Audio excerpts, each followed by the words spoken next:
My name is Debra Jordan Kauble, and I'm probably better known as Kathy Davis, the pseudonym that was given to me by Bud Hopkins in his book Intruders, the incredible story of Copley Woods, which was written about me and my family. And it centers around an experience that I had in 1983. But our family has always had unusual experiences.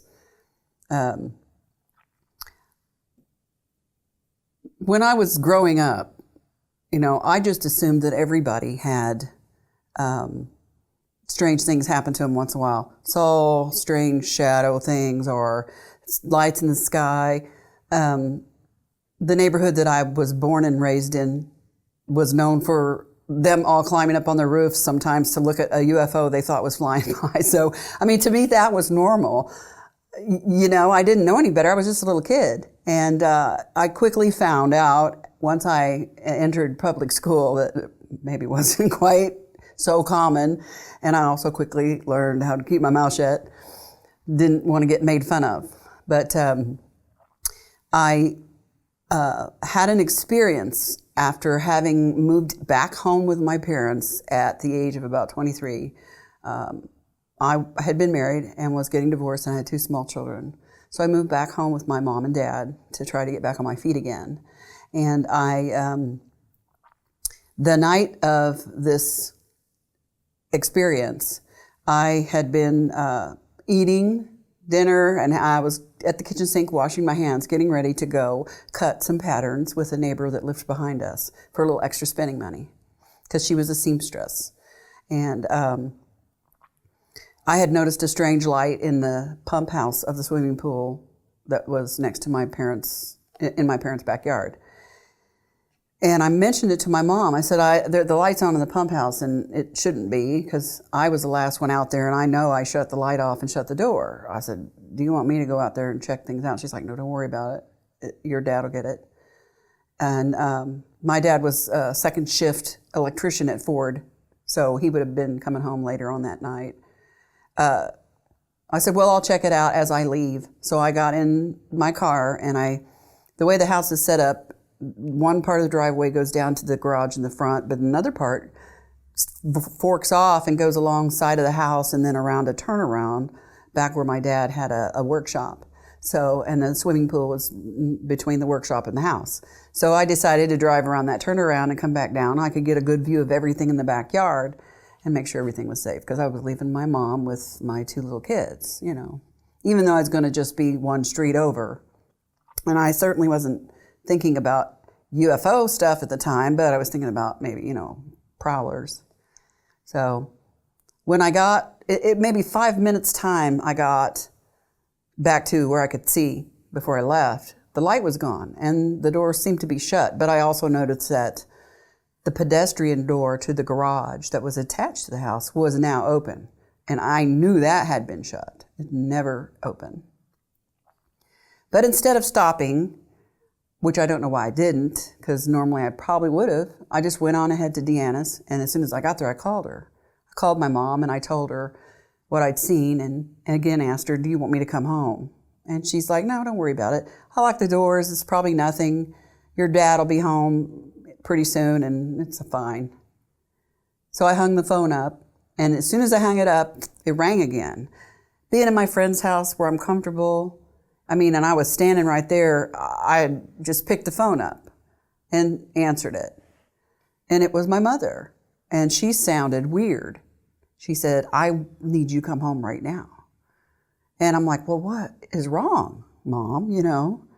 It alarmed me because my mother never got scared of anything, never complained, never was sick, anything.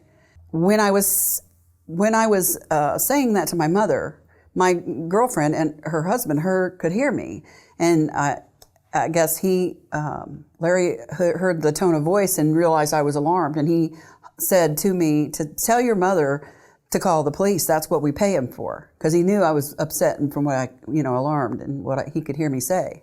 And she heard him, and she said, no, I'm not calling the police. I want you to come home right now. I'm like, okay. No problem. I'm a little freaked out, but I hung up the phone. I said, I'll be back in a little bit. I got to go see what's going on. So I went home. It just took me like a minute to get back.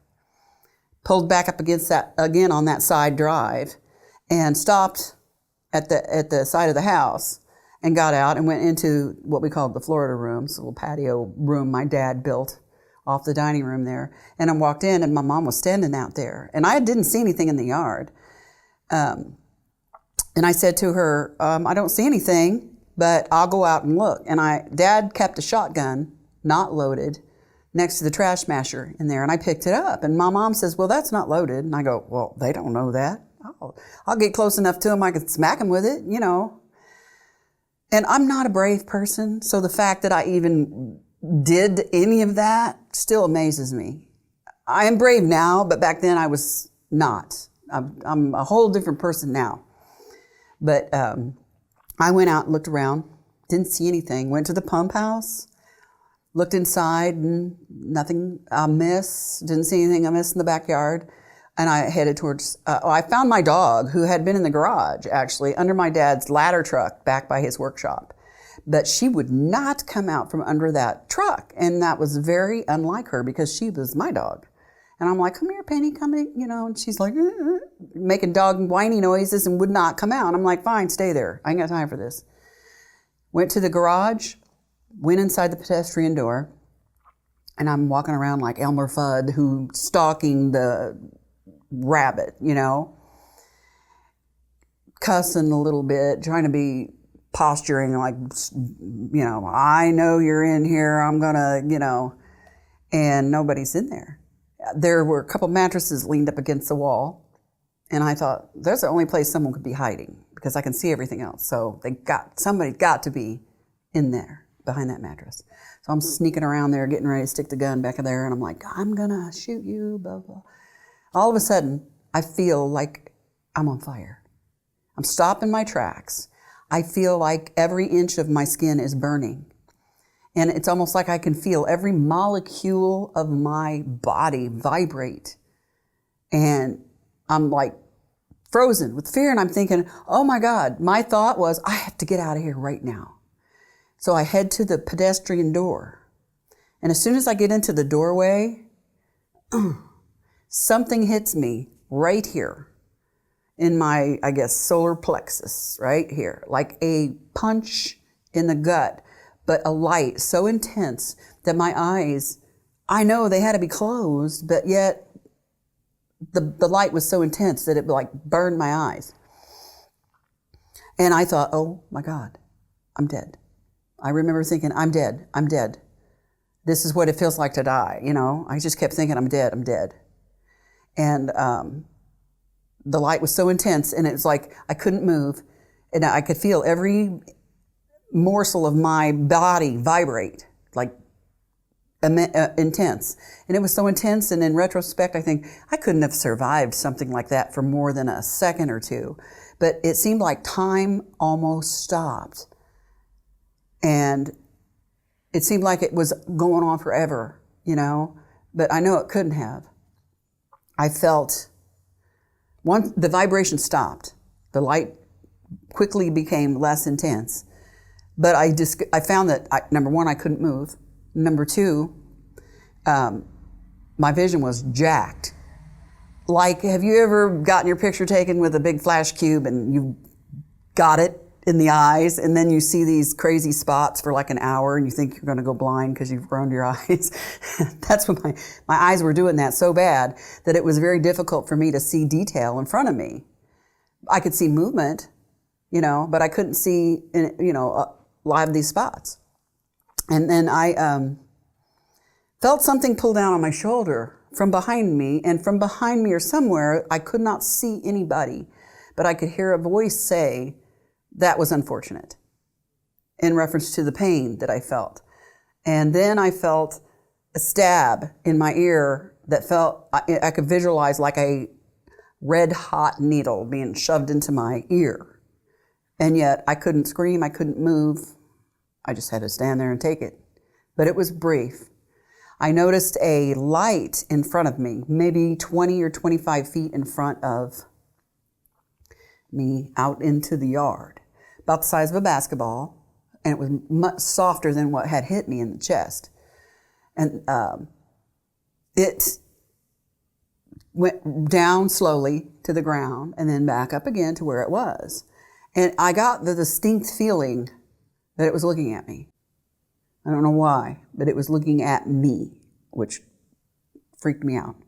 And it was that time I noticed this thing to my left. When I looked at it,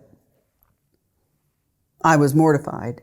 It was not that large, maybe 10 feet tall, maybe 10 feet around at the middle, but it kind of went in. It almost was egg-shaped.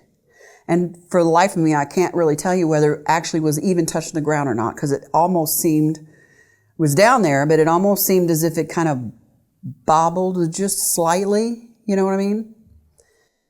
And there were other lights on it, a couple other lights on it that were very similar to what was in front of me. And I thought, I don't want to look at it. But then yet, a quandary, I needed to know exactly where it was in reference to me at all times, so I couldn't not look at it. You know what I mean? Not that I could get away from it, but it was one of those things where you can't not look at it, but you can't look at it. You know what I mean? And then I noticed the children, I called them, because they looked like kid-sized people in the yard. It seemed like they had been scattered in various parts of the backyard, but all came together in a line and kind of glided across diagonally the yard into this thing. They were probably about, I called them bullet-shaped, because they were large at the top and then came down, and they didn't really walk, they slid. But I thought they were little kids or something like that, you know what I mean, because of the size. And they all went into this thing. And then when I saw them, I thought, oh, my kids are in this house, you know. And immediately I heard that voice again say, your children are okay. No need to worry about them. To that effect. I can't exactly remember the exact words at this point, but basically it was telling me, don't need to worry about your children, they're fine. And then the next thing I remember, I hear my name. Well, I didn't realize it at that time, but it was like a week later that we discovered that it was actually my mother up higher in the back door calling my name, because she didn't see me and I'd been gone and she was calling for me. As soon as I heard my name, it was like, snap. I woke up, so to speak. I could move. I had vague memories of what had just happened, but they quickly faded till they were like, by the time I got to the top of the stairs of the top part of the patio where it led to the kitchen door. This is a tri-level, so it was and built kind of like on land like that. By the time I got to where my mom was, and she says to me, is everything okay? And I say, yeah, it's cool. All of that had just disappeared out of my mind. I felt weird. I didn't feel right. I felt like I needed to get wet for some reason. I just needed to wash off or whatever. So I called my friend and I said, hey, I don't feel like cutting out anymore. How about we go swimming? It's warm and we have this lovely pool at night. And she's like, okay. So she brought her daughter and we went. She came back to the house. And as we were walking from the kitchen out across the yard to the pool, her daughter steps on something in the yard that she says it feels like her feet were burning and tingling and her leg was getting numb. And we thought maybe she stepped on a bee or something. And we didn't see anything on her feet, and it was both feet and both legs. We couldn't figure out what was going on. So, I mean, she seemed like she was okay, so we just got in the pool. And within a few minutes, all three of us got sick. We're nauseous. And I started having symptoms with my eyes. It was like all the lights had halos around them. You know what I mean? And if you were ever a little kid and you ever stuck your head under the water with a heavily chlorinated pool and you noticed that vision got all halo and hazy and stuff, which I've done that before as a kid, but I hadn't even got my head in the water. So that was not the issue. And I could not figure out what's going on. We finally gave up with the idea of swimming. And they left, and I went home and went to bed. Next morning when I woke up, my eyes were swollen, completely shut. They were on fire, they were red, they were running. So my mother took me to the emergency room. And while we were there, they're like, we don't have to deal with this kind of eye injury. And there just so happened to be an eye doctor in the hospital, and they contacted him. He came to the emergency room to look at me. And then he, in turn, sent me to his offices, which were across the street from the hospital. He said he had better equipment to take care of me better there. So we went over there. Mom took me over there. First words out of his mouth after he got to looking at me was, have you looked into the arc of a welder's torch? And I'm like, no. No. I'm thinking, what the hell is wrong with me? Somebody help me. This hurts. And I can't see. Well, he called it a severe case of conjunctivitis for as far as he could tell. You know, I was prescribed creams and drops, which took weeks for this to heal up. My vision came back after a couple of days. Pain was still, and they looked horrible for several weeks. From that point on, my eyes were never right. I became extremely farsighted, and I was diagnosed with cataracts in my 30s. And at 55, I finally had both lenses replaced. And I was also diagnosed with dry macular degeneration. The beginnings, I had the drusen around the macular nerves. And I was quite young. I was in my early 30s with that as well. So I blame that night because my eyes were tore up. I can't prove it. And I probably can never prove it other than, if you could, we found the doctor's notes or the emergency room records and all that from way back in 1983. But my eyes were a mess, and I blame that night.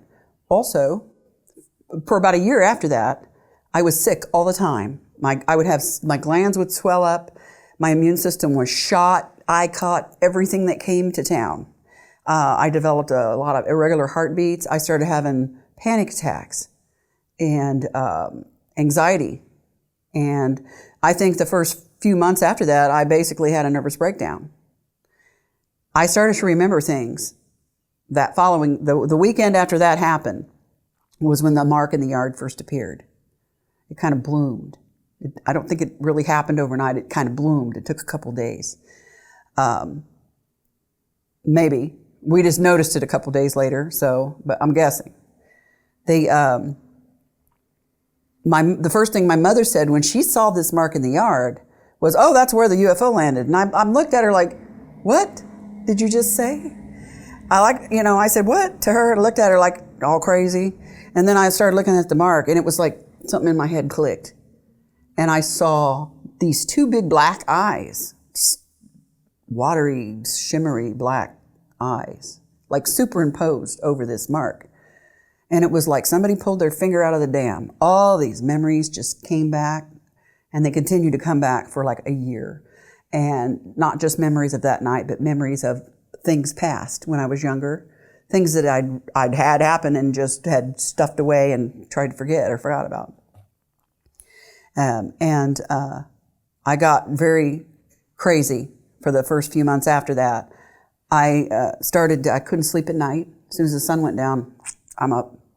I would sit between my son's twin beds at night and watch them. Like I was guarding them from something and waiting for something, but I don't know what I was waiting for. I couldn't go to in the bathroom on that side of the house with the window that overlooked the mark in the yard. And I knew it was out there because I kept thinking something was going to pull me through the window if I went in there, and I had to stay away.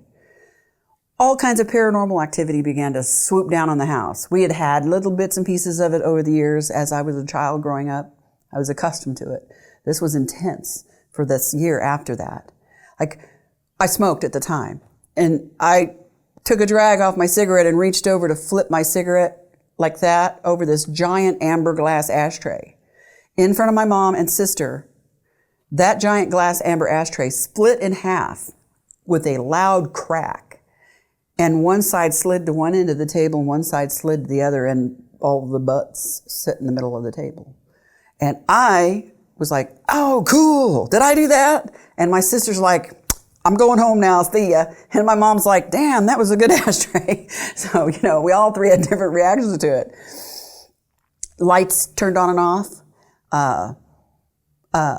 TVs turned on and off. We saw movement and balls of light that would fly through the house. One time, Mom, me, and the kids were sitting in the living room watching TV, minding our own business. And all of a sudden, out of the blue, this intense green ball of light flashed in the living room between my mom and the TV. It was so intense. And I saw Mom and the kids went like this, but I kept my eyes open. And the moment this thing flashed, the TV shut off, the telephone rang, and the light bulb next to my mom's chair exploded and shattered all over the table. But this flash in the middle of the room happened before that light bulb broke. You know what I mean? It was flash, thump, ring, boom. Who has that happen?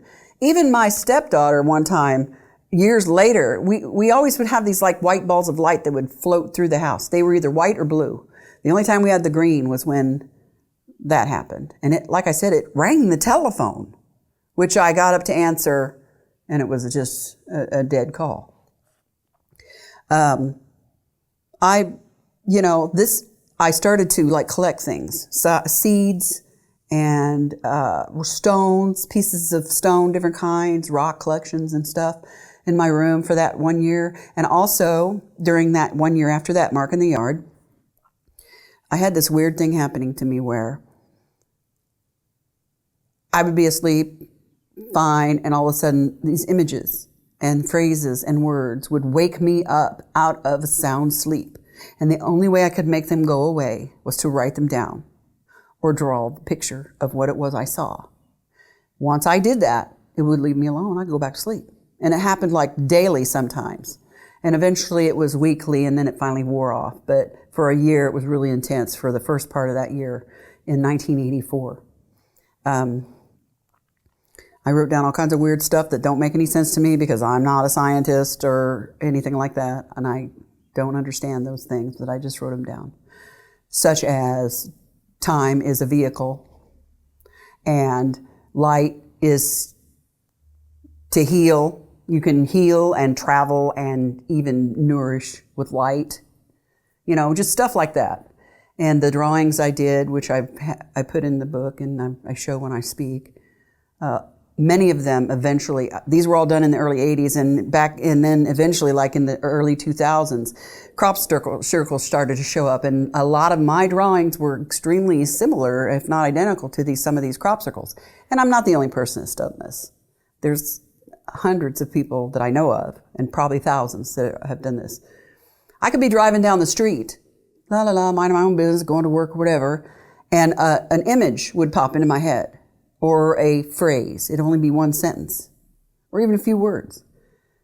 And it would just continue to distract me to the point where I wasn't going to be safe driving until I pull over. So I kept a notebook in my car as well. And I would just pull over, write down or draw what it was I saw. And then I was fine. Then I could go on about my business. Thank God that stopped. And I thought, wow, I must be mentally ill. This is crazy. What crazy people do this?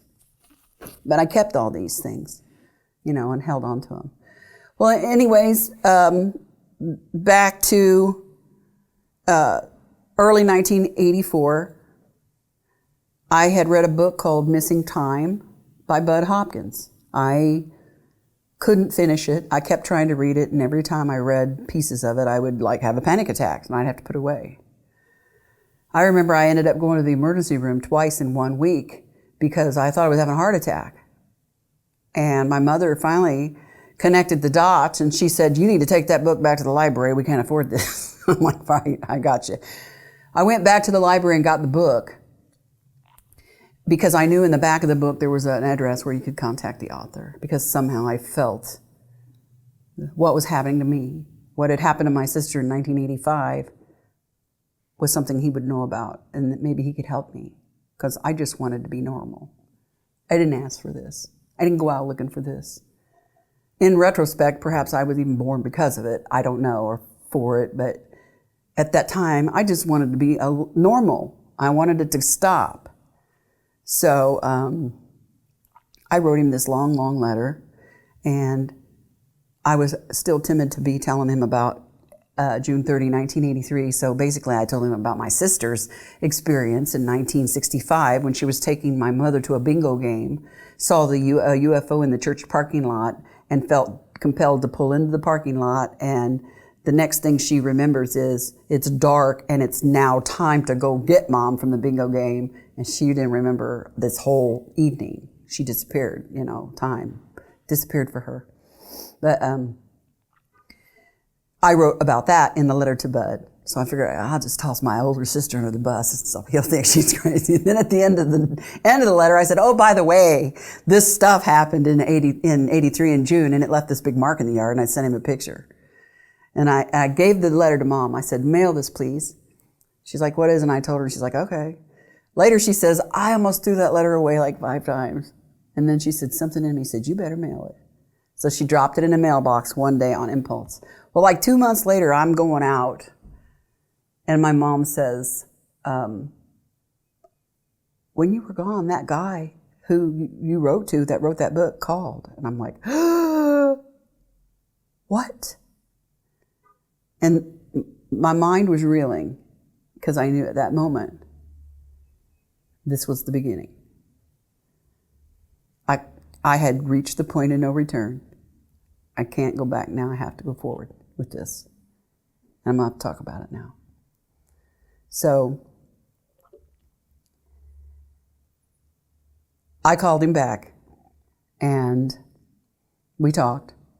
And thus, out of that phone conversation came a 3-year investigation that involved me selling my washer and dryer that was in storage to get enough money to go to New York on a bus, which that in and of itself is a magnificent feat because I had this phobia about getting lost and had never been anywhere that far alone, not New York City. And then like halfway in the bus trip to New York, I have this epiphany. What are you doing?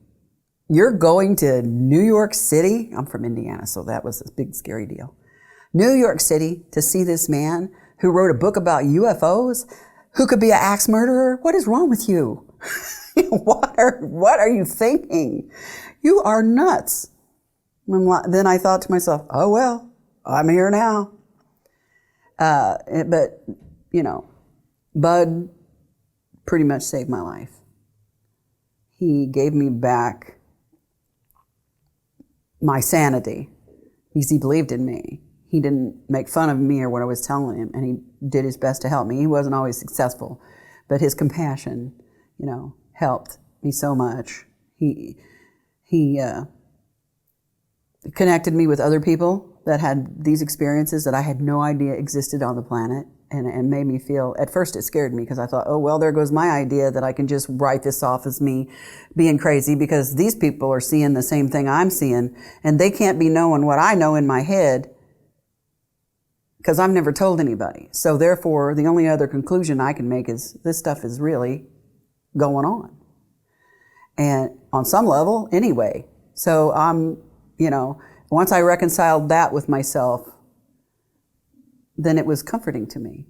And through the investigation and the testing that he put me through with doctors and psychiatrists and his research, he came to Indiana several times to interview neighbors, friends, family, coworkers. Spent his own money to do it as well, Felt this, I don't know why he felt this drive to spend this time with our case. He became one of our family, almost. Came his book, Intruders. So Intruders is basically centered around me and the June 30, 1983 experience, and then expands a little bit before and a lot afterwards. And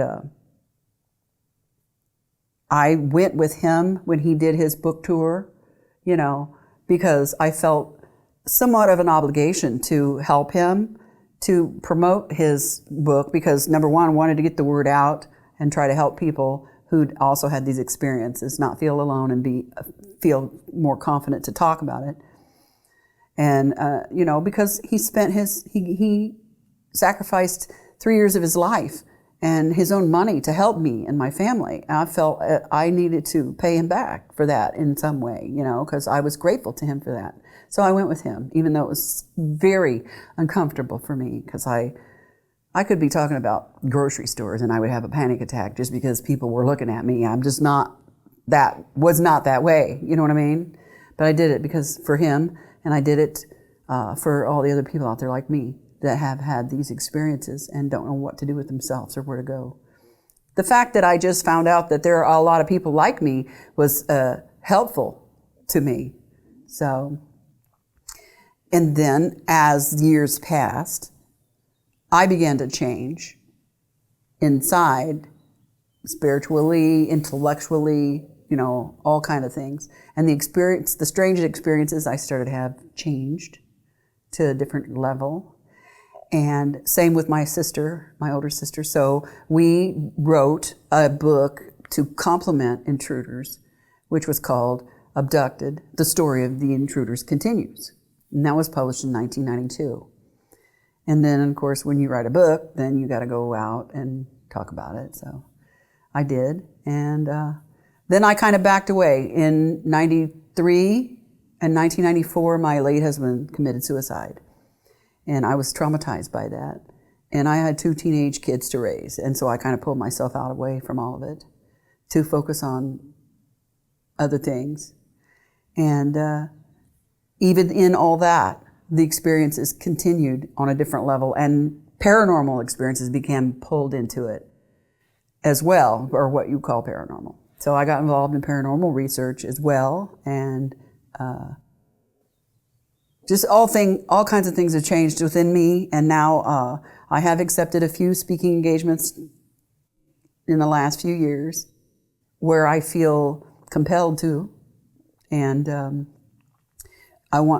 I come to talk about what's happened to me since that happened and how things are changing, because I know people that have had this experience are at this same level now. And so that's why I came here to Eureka Springs. Again, this place here was one of the first places I ever came and spoke publicly. So I feel comfortable here. But so that's my story. And there's a whole lot more to it, but we don't have like 3 hours. Because we're talking about 58 years of a life that's been extremely phenomenal and scary and blessed.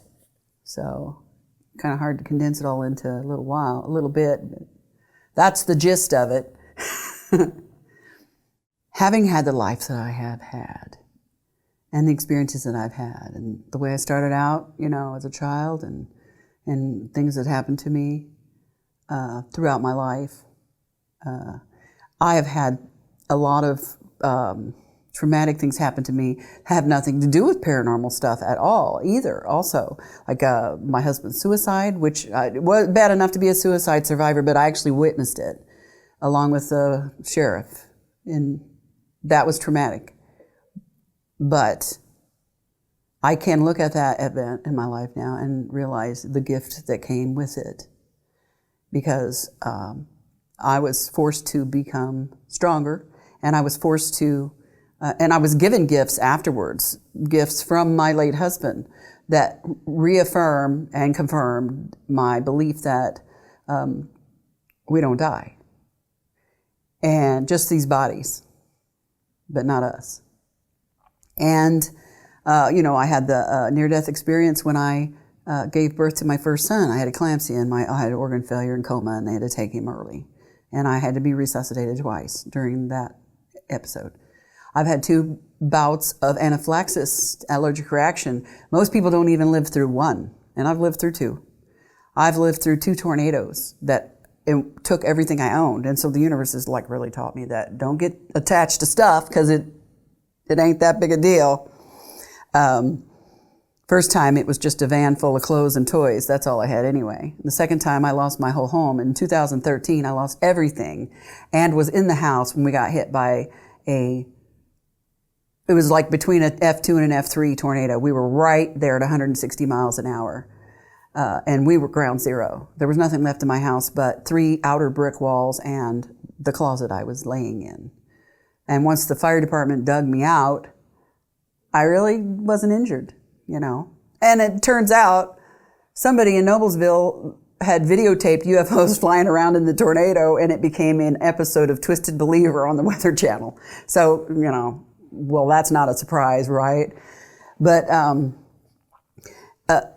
so all these traumas, these life traumas, and I continue to just chug along like the Energizer Buddy, and actually I get stronger from it, and I get higher from it. I get deeper in my spirituality, you know what I mean? I'm not a religious person, but my spirituality has increased tenfold throughout this, not only these things of life, but these things, extraordinary things in my life. And now I am at a point where the things that I wrote down in 1985, I understand. These things that were told to me that I wrote down that made no sense, you know. I look at everybody and everything differently. I was given gifts from my late husband after his death. I was also given gifts from my mother when she passed away.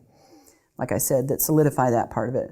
In the paranormal research that I've done here recently, I have become to realize that, you know, there is a whole world out here within our world that we don't even see. And I have begun to realize that human beings' minds, or human beings' brains, are like tube-type radios in a Dolby Digital surround sound world, okay? Both still function fine.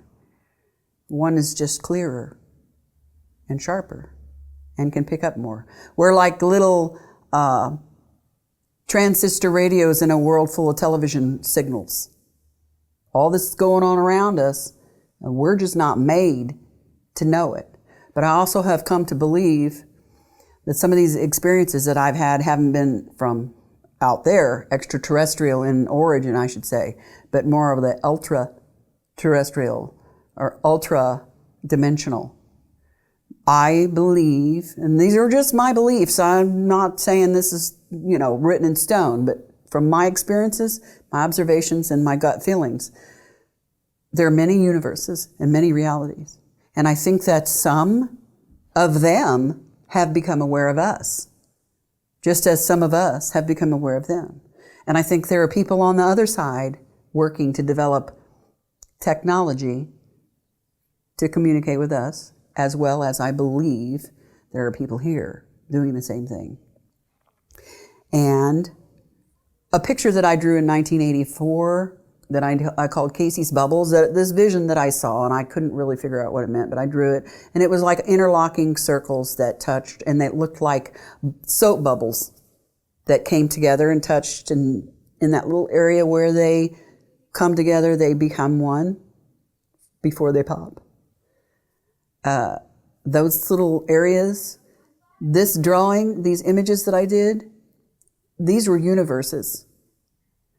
And those little places where they touch, those are our windows.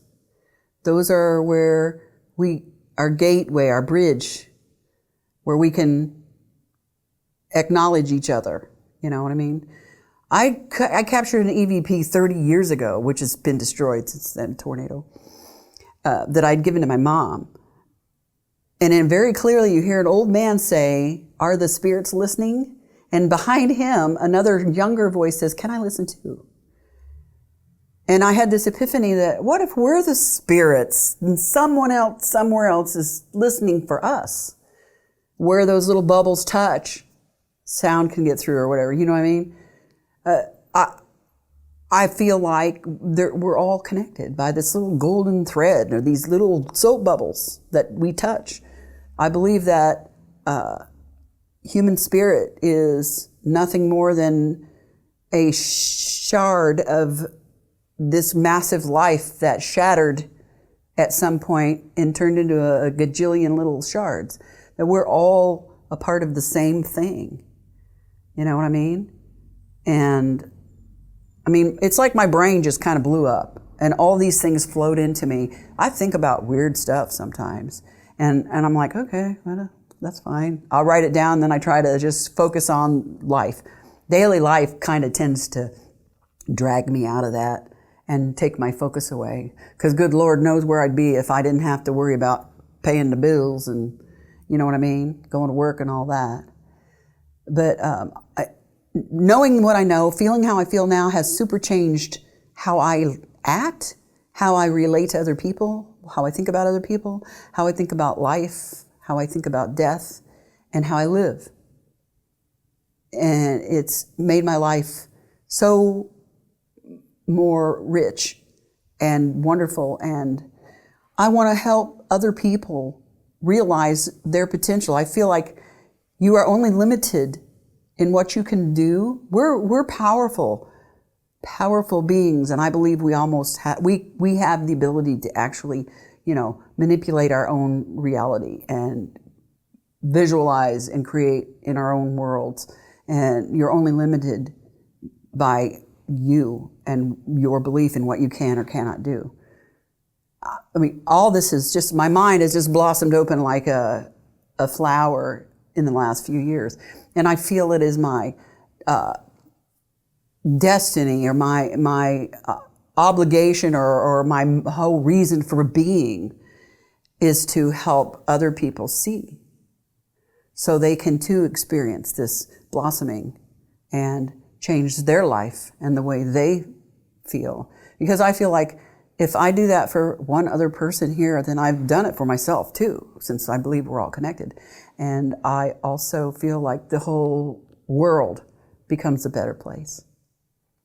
If somebody would like to contact me and share their story with me and, just talk, you can private message me through Facebook. And my Facebook name is Deb Jordan Kauble. It's 3 separate words, my names. And then the book that Bud Hopkins wrote about me and my family is called Intruders, The Incredible Visitations at Kauble Woods by Bud Hopkins. And then the book that my sister and I wrote as a follow-up companion to Intruders is called Abducted, The Story of the Intruders Continues by Debbie Jordan and Kathy Mitchell.